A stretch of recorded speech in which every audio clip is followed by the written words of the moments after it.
a girl, a woman.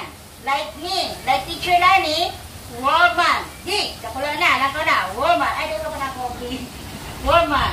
We have lady. Girl plus friend.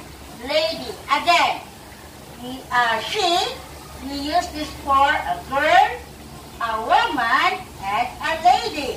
Example, we have a mother. Okay, again. Mother, auntie, your auntie, again, sister also. We have the Lola or the grandmother. Next, it, I-T, it. This one, it is used for things or animals.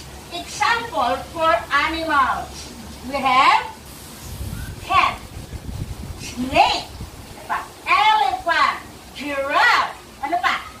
Bird, duck, chicken, and many others. Next is things. We have a ball, electric fan, chair, table, and what else? Many others. Next, we have I, me, my, mine.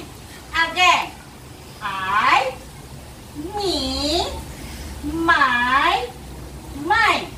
And then the other one is you. And then your. Again, you, your. And we have also us. Kita, us. We, tayo, we.